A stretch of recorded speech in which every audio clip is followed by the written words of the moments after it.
Hallelujah. On parle de feu, être en feu pour Dieu. Et je veux m'adresser, je ne sais pas trop à quel âge, hein, je ne parle pas des 10 à 15 ans, je parle de n'importe où, de 10 à 35, j'ai envie de dire. T'es plutôt jeune. Et tu sais, et tu m'entends, et tu es dans une maison... On n'est plus dans cette catégorie, apparemment. Tu viens de nous exclure de la catégorie des jeunes. Moi, j'ai 29. Vas-y, continue! C'est une blague! OK. Vous êtes dans une maison, vous m'écoutez, vous avez à peu près cet âge-là. Là, il y a 3 choses que je veux voir avec vous. 3, je vais dire comme ça, raisons pour lesquelles il faut être en feu pour Dieu. Première des choses, ça, c'est le verset... Un des versets qui m'a bouleversé quand j'étais jeune adulte, je commençais juste à prêcher. Et tu découvres la parole un peu pour la première fois. Tu sais, c'est drôle parce que depuis des centaines et même des milliers d'années, des gens ont plongé le regard dans la parole, la connaissent et ils la connaissent comme du bout des doigts. Et toi, tu commences dans ta propre vie, à la méditer. Tu vois un verset, tu dis, mais je dois le dire à tout le monde! C'est énorme!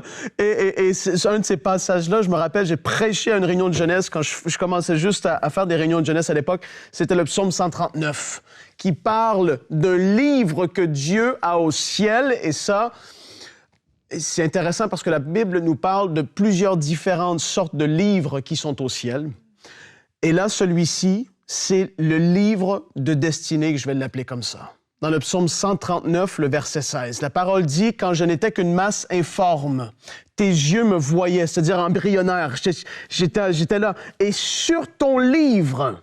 étaient tous inscrits les jours qui m'étaient destinés avant qu'aucun d'eux existât. Dieu, à un moment donné, s'est penché, et je ne sais pas comment ça s'est fait, ça devait être beau à voir, et il était là, et la parole dit que sur son livre étaient inscrits les jours qui m'étaient destinés à moi. Et donc, à un moment donné, ou même Evelyne ou Aurélie, je vais prendre Aurélie comme exemple, parce qu'elle est là devant moi, Dieu, dans l'éternité passée, a dit, voici Aurélie Tchatcho. Hallelujah. Je l'appelle à me servir. Et dans mes projets, et là, Dieu, c'est qu'il a, lui, des projets. Dans mes projets, je l'appelle à faire ça. Et il a écrit une destinée concernant Aurélie qui est ici devant moi. Amen. C'est extraordinaire, c'est phénoménal.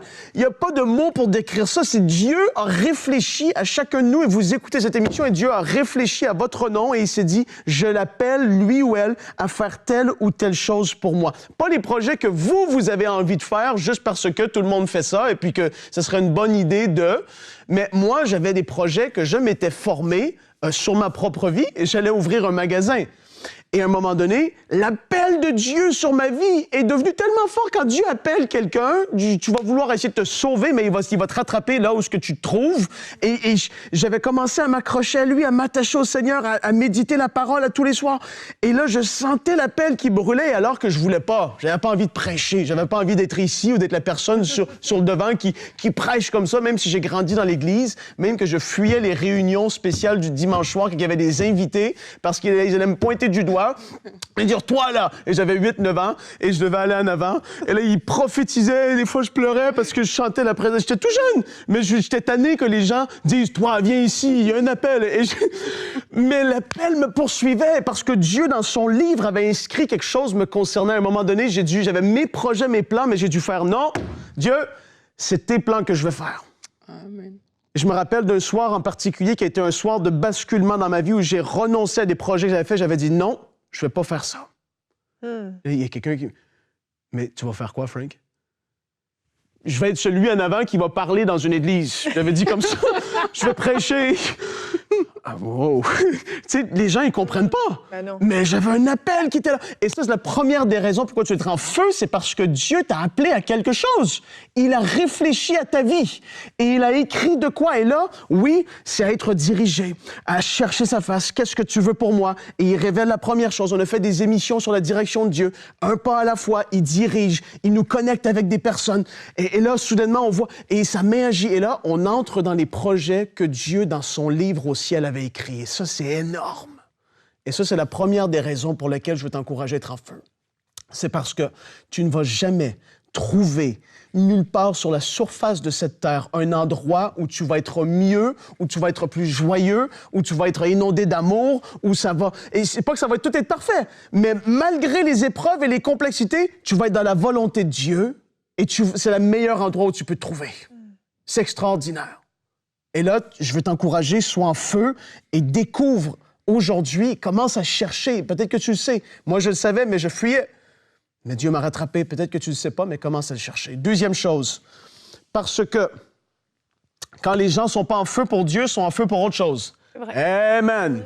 Hallelujah. Dis Amen. Amen. Quand tu n'es pas en feu pour Dieu, tu es en feu pour autre chose. Ça, c'est vrai. Et le diable va vouloir que tu sois en feu pour beaucoup de choses. Parce que ce que lui, il veut, c'est t'amener sur son terrain de jeu.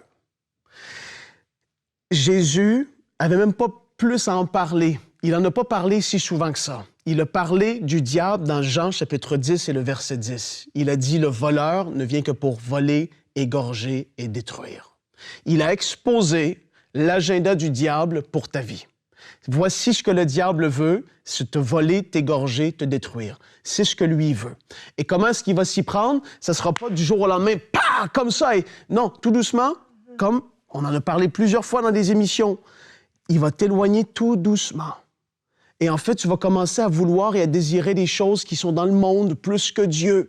Ton cœur va s'attacher à des... Parce que les gens autour de toi qui ne connaissent pas Dieu, ils ne connaissent pas mieux, en fait. Et tu travailles avec des gens qui tout ce qu'ils veulent, c'est désirer une plus grosse maison et une plus grosse voiture, et ils veulent plus, à tout prix. Mais soudainement, tu commences un peu à penser comme ça, à être de même, etc. Et le diable va vouloir te détourner et t'amener dans une vie d'esclavage, alors qu'au début, ça va sembler bien agréable, ta chair va être nourrie, mais soudainement, il vient que... Et je vais même le dire comme ça, c'est quasiment que des personnes qui l'ont vécu. C'est plus fort que toi. Tu deviens que tu es pris de certaines choses dans ta vie. Il y a des addictions qui sont là. Il y a toutes sortes de conflits qui sont terribles. Le diable veut t'amener dans une vie d'esclavage, dans une vie de destruction, où est-ce qu'au début, ça va paraître bien, parce que c'est comme ça qu'il fonctionne. Il n'est pas un fou. Il va attirer. Mais par la suite, il écrase. Jésus a dit, moi, je suis venu afin que vous ayez la vie et la vie en abondance. Et donc, la deuxième raison pour laquelle je veux que tu sois en feu, c'est que Jésus, en effet, il veut que tu aies la vie et la vie en abondance. Il ne veut pas que tu sois sous l'esclavage démoniaque, satanique, de quoi que ce soit. Et alors qu'on s'approche du feu de Dieu, les choses qu'on aurait pu avoir des désirs, des envies dans ma propre vie, je l'ai vécu comme ça. Je me rapproche du feu de Dieu, le feu de Dieu qui est un feu consommateur, qui consomme les choses qui ne devraient pas être là. Ces choses, ils commencent à disparaître. Et on se dit, mais Seigneur, je veux juste toi. Je veux m'accrocher à toi. Je veux te connaître plus. Ces choses qui étaient pour moi agréables auparavant, c'est de la boue, c'est de la poubelle. Je veux plus rien avoir avec ces choses. Et ça, c'est parce qu'on s'approche du feu. Et que Dieu fait son œuvre de sanctification par son esprit dans notre vie. La troisième chose, j'avais des passages, mais je ne vais pas les lire.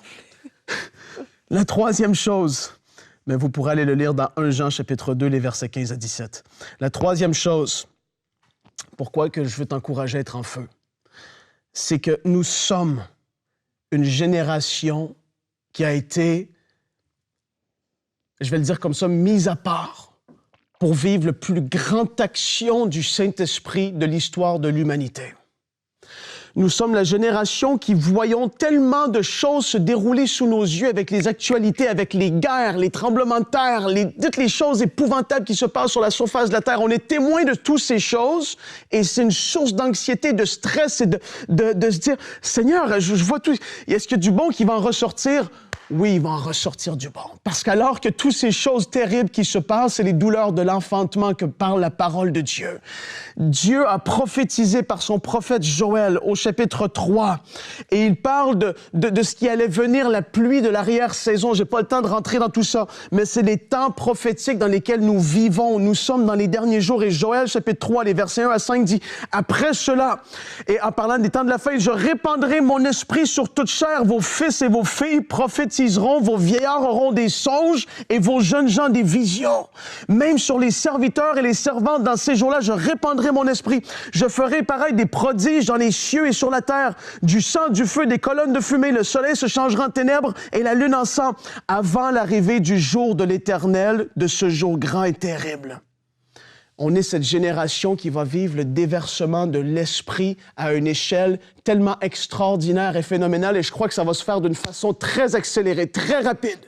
Et alors qu'on est des gens, des hommes et des femmes qui allons être connectés à l'action de l'esprit, qui allons discerner les temps prophétiques dans lesquels on se trouve, on est appelé à vivre des choses extraordinairement glorieuses sur cette terre. Alors que le diable se déchaîne, Dieu va déverser son esprit d'une façon phénoménale.